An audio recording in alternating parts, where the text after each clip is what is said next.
దేశంలోకి విదేశీ మూలధన ప్రవాహాన్ని పెంచడంతో పాటు ఇరాన్ యుద్దం కారణంగా ఏర్పడుతున్న ఆర్థిక ఒడిదొడుకులను తట్టుకునేందుకు కేంద్రం కీలక ముందడుగు వేసింది.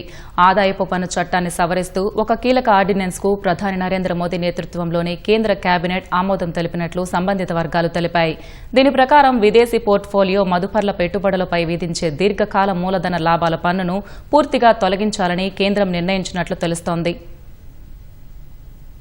భారత ఆర్థిక వ్యవస్థను మరింత బలోపేతం చేసేందుకు ఇరాన్ యుద్దం వల్ల ఏర్పడిన ప్రతికూల పరిస్థితుల నుంచి గట్టెక్కేందుకు కేంద్రం కీలక నిర్ణయం తీసుకుంది. విదేశీ పెట్టుబడులను పెద్ద ఎత్తున ఆకర్షించడమే లక్ష్యంగా ప్రధాని మోదీ నేతృత్వంలోని కేంద్ర కేబినెట్ ఆదాయపు పన్ను చట్టాన్ని సవరిస్తూ ఒక ఆర్డినెన్స్ కు ఆమోదం తెలిపినట్లు సంబంధిత వర్గాలు తెలిపాయి. ఈ ఆర్డినెన్స్ ప్రకారం విదేశీ పోర్ట్ఫోలియో ఇన్వెస్టర్లు భారత ప్రభుత్వ సెక్యూరిటీలలో పెట్టే పెట్టుబడులపై క్యాపిటల్ గెయిన్స్ ట్యాక్స్ ను పూర్తిగా రద్దు చేయనున్నారు. రాష్ట్రపతి ఆమోదం పొందిన తర్వాత ఈ నిర్ణయం అధికారికంగా అమలులోకి రానుంది. ప్రస్తుతం విదేశీ ఇన్వెస్టర్లు 12 నెలల కంటే ఎక్కువ కాలం హోల్డ్ చేసిన బాండ్లు, లిస్టెడ్ షేర్లపై 12.5% దీర్ఘకాలిక మూలధన లాభాల పన్ను ఎల్టీసీజీని చెల్లిస్తున్నారు. దీనితో పాటు ప్రభుత్వ బాండ్లపై వచ్చే వడ్డీపై 20% విత్ హోల్డింగ్ పన్ను కూడా చెల్లిస్తున్నారు. ఈ పన్నుపై గతంలో 5% రాయితీ ఉండగా 2023లో కేంద్రం దాన్ని తొలగించింది. ఈ ఏడాది భారతీయ స్టాక్ మార్కెట్ల నుంచి విదేశీ ఇన్వెస్టర్లు ఏకంగా 2.5 లక్షల కోట్ల భారీ మొత్తాన్ని ఉపసంహరించుకున్నారు. విదేశీ సంస్థాగత పెట్టుబడిదారుల అమ్మకాల జోరుకు బ్రేక్ వేసేందుకు పన్ను తగ్గింపులు చేపట్టాలని